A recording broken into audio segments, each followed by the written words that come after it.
Hey everybody, and welcome to my video on the difficulty levels in Civ 3. So there's a lot of misconceptions about these difficulty levels and what the AI gets in terms of advantages and what they don't get. So I'm going to break it down for you. So first of all, we should know that Regent is the fair difficulty level. On that difficulty level, the AI plays with the exact same rules that the human player plays with mostly.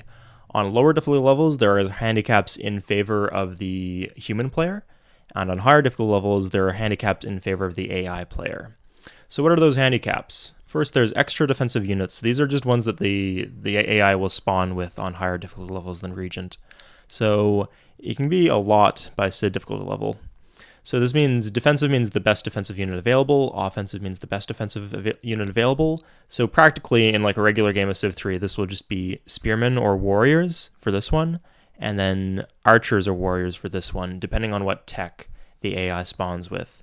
So for example, Germany is the only Civ that will have access to both archers and spearmen at the start, because they start with warrior code and bronze working. Whereas the Arabs will just spawn with a bunch of warriors since they don't have either of those techs. So I'll show you how that looks. I believe they get them right after they plant their first city. So look. Oh, it panned away. Well, we'll see in a sec. So for this, to illustrate the different difficulty levels, I've used debug mode here. So yeah, you'll notice the Incans, they don't spawn with the warrior code or bronze working, so they just spawn with a bunch of warriors. Whereas the Persians, you'll see here, they have a bunch of spearmen. Great, that's what that is. So extra settlers, well, you'll notice they also have extra settlers. Settler, and then they also get extra workers too, depending on the difficulty level. That's Cid difficulty right there. Free unit support, so they get bonus unit support just like civilization-wide, like an extra 24 on Cid, and then they get an additional 8 unit support per city. So if you go to the military advisor, this is the stuff right here. Next would be max anarchy length. It's a maximum of 1 turn on Cid difficulty level. So this is why ideally on Cid difficulty level you want to play against religious civs, because you'll notice that they got 1 turn anarchy anyway, so religious isn't really helping in them in that sense. The next thing is cost factor, and this is like the biggest factor in terms of difficulty level. So this is about how much everything in the game costs. So the standard is 10 on Regent. So let's say something costs 10 shields for a human player on Regent, then it'll cost 10 for the AI. On Chieftain it would cost 20, on Cid it would cost 4. So this doesn't only apply to production. You notice that the Colossus should cost 200 shields, but it costs 80 here on Cid difficulty level. It also applies to growth. So notice they only need 8 food to growth when they should normally need 20 food to grow. So on Cid, they actually grow faster. On each difficulty, they above Regent, they grow faster than the human player does. And it also applies to text too. So the research, if it costs you 100 beakers, it will cost the AI 40 beakers on Cid because the cost factor is 4. So AI to AI trade ratio, this just means that on higher difficulty levels, the AI will be more incentivized to trade with each other. Number of content citizens. So I believe this applies to all players, actually. Kind of hard to see here. But what that means is on Chieftain, the first 4 citizens will be content for human and AI. On Warlord, it's 3, Regent 2, and then 1 on Emperor or higher. So that means once you grow to size 2 on Emperor, then the second citizen will automatically be unhappy, and the city will disorder unless you fix that in some capacity. So normally it's going to be happiness slider or military police. Maybe a luxury if you're lucky. And combat bonus versus barbarians. Again, I think this applies to all players, like including the AI players, but obviously since they spawn with a bunch of units, dealing with the barbarians isn't a big deal for them. You get an 800% bonus against barbarians in combat on Chieftain difficulty, and it's going to be 0% on deity or higher. And then next there's optimal percentage of optimal cities for corruption. This just means that your cities will generally be more corrupt on higher difficulty levels. So yeah, that's a walkthrough of all the different things from all the different difficulty levels. Now let's see how that plays out in practice. So I've played out this map right here to 1000 BC on all these different difficulties. Let's see what the AI has done in the different difficulties. So we'll start with Chieftain. The AI, they generally have 2 cities. I believe the ones that spawned on cows have 3, but they're not really doing much. They don't have any wonders. They're doing okay in tech. Most of them have the starter techs, but they haven't really gone much further beyond that. And this is 80 turns into the game. So look at Carthage, for example. Carthage, in this time, they have produced 0 workers. They spawned with that worker. Oh, I guess they produced, yeah, 2 settlers, 3 warriors. That is all they've done. Like, this is their entire army, and this is 80 turns into the game. So you'll see that that cost factor thing makes a huge, huge difference. Because the AI is playing twice as much on Chieftain for the settlers, and they grow at half speed. So this is why it's like, you should really start to rethink your priorities if you're having difficulty on Chieftain, and like really get that sorted out, because you have massive, massive advantages over the AI. Let's jump to Regent difficulty.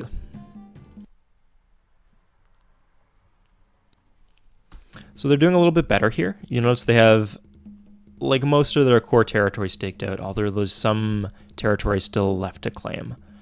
I don't believe there have been any wonders yet. No wonders yet, and they're doing a little bit better in the tech tree. So they've got past the starting techs. They're onto mathematics, horseback riding, polytheism for some of them. They haven't really broken into philosophy yet. It is super, super easy to win the philosophy free tech on Regent, or even up to Emperor. It's still pretty doable. Yeah, you'll notice they have like small, modest armies, but enough to defend themselves. Most of them have a spearman in each of their cities. Yeah. Great, let's look at Emperor difficulty.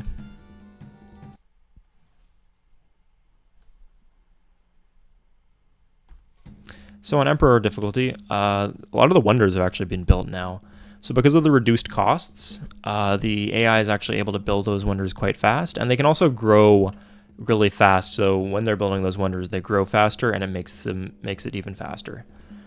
Yeah, pretty much as far as the AI is concerned, all the city spots have been taken. I think there might be one free over here, but generally, like, you could plant a city here, but the AI won't. They'll just expand their borders.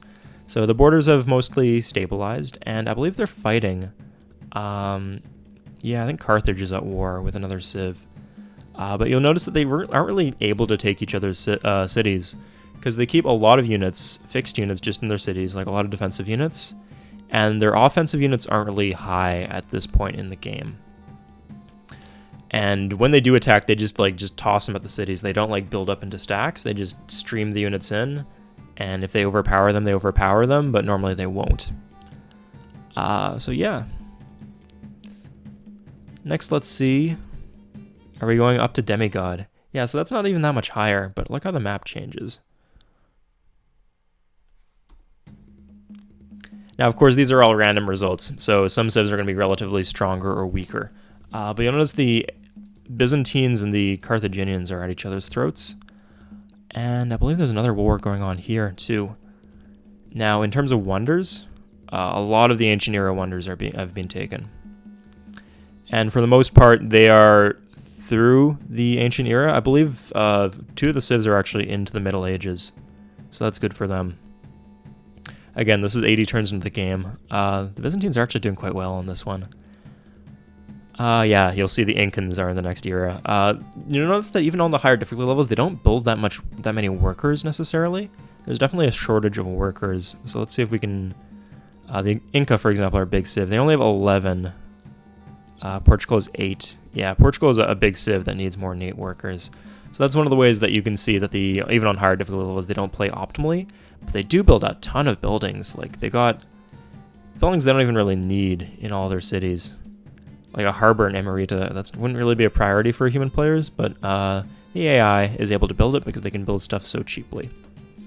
In terms of military, things aren't even that scary in terms of military. Like, if you were a human player and you just had like a stack of 10 immortals or something, you could easily take out Japan, for example. So that's why I say that even on, like, you'd have 80 turns to prepare that rush. So think about that next time you're trying to plan a military invasion. Even on high difficulty levels, it's totally doable. Now, of course, we still got 2 difficult levels to go, so we'll see about that. But yeah, even the Incans, like, this would be something you could take out. So let's see the granddaddy of all difficulty levels. Let's see Cid.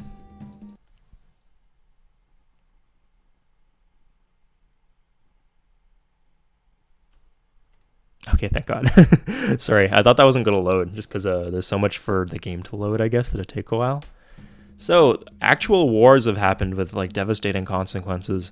So the Portuguese, they marched in a ton of units against America, and they took Philadelphia. The Americans are in the process of kind of collapsing here. Oh, I think they might have just made a peace deal because the Incans and the Portuguese were both at war with them. But now it seems that the Incans are going through the American land and through the Persian land to get to the Japanese. And it seems like there's a big civ dogpile against the Japanese here. So the Carthaginians just sat on their ass and did nothing. They had 5 cities, I believe, for the longest time. And then suddenly they had a massive, massive stack built up. And they just attacked the Japanese with everybody else. So remember how on Chieftain difficulty they had 3 warriors and that was their entire army? They have 60 Numidian mercenaries, 19 swordsmen, and a bunch of warriors and some catapults too, I guess. The Japanese are folding under this pressure. The Persians are pushing pretty hard too. It was worse earlier, but they've definitely made some progress here. Oh, but the Japanese are no slouches themselves. Like they have big stacks, like big defensive stacks in all their cities. Like their capital, it's very hard to take cities on Cid because everything is so well defended. Yeah, you'll see that for the Byzantines too. 1 million units in all their cities. So now if we did the math on this, we'd see that the... Oh god. Yeah, like how many units do they have? It's got to be at least 60 or 70 here. So they're probably over the unit cap, and they're probably paying a ton of maintenance per turn. So even on the higher difficulty levels, you can see why the AI was given such high free unit support, because they just do not respect it, and they just build 1 million units that they don't really use. But they are like a pain in the ass for the human players to deal against. So in terms of techs, I believe all of the civs, or at least most of the civs, are broken into the medieval era, and 3 of them even have chivalry already. So this is 80 turns in the game, as a reminder. So this is remarkably, remarkably fast. The biggest deal was the expansion phase, though. You guys missed this, but like they just filled up all the land immediately. Like it was just over and done with after like 20 turns or something like that. Everything left was just scraps on the board. So the Portuguese, actually, they built the Great Lighthouse, of course, and then they sent boats and they colonized this island where I was keeping my own units. So yeah, and they've got some decent colonies out. So yeah, if I had to guess, I'd say the Portuguese were the civ that were going to run away with the game. Everybody else is fighting for their lives, but the Portuguese have the long run planned with the extra cities and the extra unit support. And Philadelphia, too. You'll notice that they already have a fucking Colosseum in Philadelphia somehow. I guess they must have hurried it, because they got to spend their gold on something. Despite it being really high difficulty level, they're not actually floating a ton of gold. Like, sometimes you'll see like thousands or tens of thousands of gold, but generally they spend all their money here. They also still use entertainers, which is not efficient. And yeah, let's check out the wonders. Yeah, all the engineer wonders have been built, even the Great Library, which is normally the last to go. And they're working on the modern era, or sorry, the medieval era wonders. So that's great. Let me just show you one more thing to get you thinking about difficulty levels. So even though Regent is technically the fair difficulty level, I like to say that Monarch is the true fair difficulty level because the AI is just really, really stupid for some things. So let's see how Carthage plays this. First of all, they always plant where they are, even if it's on a cow, which is not advisable. But there's something worse that, like, the way Carthage handles this opening, this would be a totally, like, it would be a solid opening. Like you got the cow, you got a few bonus grasslands. This wouldn't be too bad for a human player. But the way the AI plays it is just awful. So they road first, that's not bad, I guess. They probably want to mine first, and then they irrigate. So notice that the irrigation is actually lost to the despotism penalty. It's getting 2 food right now. It's still getting 2 food. So if the AI was just smart enough to follow the mine green, irrigate brown rule, they'd be doing so much better already. But this isn't actually the worst thing that the AI does at the start of the game. So after the warrior goes straight for a settler. Settler's coming fast. Irrigates another tile. And so now it's not size 3 yet, and so the settler still needs all this food before it can be produced. It needs to be size 3 because the settler consumes 2 population when it gets built. So this means that all the shields that are produced by the city, 4 shields per turn, are just being wasted by Carthage. Like, that could be an extra, probably a spearman, honestly. Maybe not for Carthage, because they have a unique unit, but definitely a warrior or 2 out of their capital. But they just said no, they just waste those shields, because they're dumb. And then they irrigate this grassland. So even on the fair difficulty level, there are just so many ways you can set yourself apart and be better than the AI civs. You notice that they're also really easy to rush. Like, just 3 Jaguar warriors, you can take out a city. But there is one key thing with how the AI play, and this is how they beat new players. Because they always build a settler, even though they waste these shields and they fuck up their worker moves, they always build a settler the turn they hit size 3. So they don't waste any time. They expand as fast as they possibly can. They don't produce as much as they can. They certainly don't tech as much as they possibly can, but they do build a settler every time they hit size 3. And so because of that, there'll be a constant stream of expansion coming out of the AI territory, or the AI cities, on even the lowest difficulty levels. I mean, they do the same thing on Chieftain difficulty level, it's just that their growth is slowed down. So the reason that new players struggle with this is the new players will be building buildings, like they'll build a temple or a courthouse in their capital or something dumb, and they'll build wonders too, and they won't expand. And then the AI takes up all the land, and then once the AI has twice as much land as the human player, it doesn't matter if the AI techs at a half a rate or produces things at half a rate. If you have 2 or 3 times as many cities as the AI is still going to win. So if you want a way to get better at the game and practice higher difficulty levels, or at least especially if you're playing on Chieftain or Warlord, try playing with debug mode on. Just like turn on debug mode and you can see the entire map and what everybody's doing, and try to copy what the AI is doing. So this will only go so far, like I mentioned, wasteful, and frickin' wasteful. Look at this. So there's so much waste, but you'll get a feeling of what the AI, like how they normally play things, and if you can play on the same kind of style where you expand very rapidly, then you can do quite well yourself.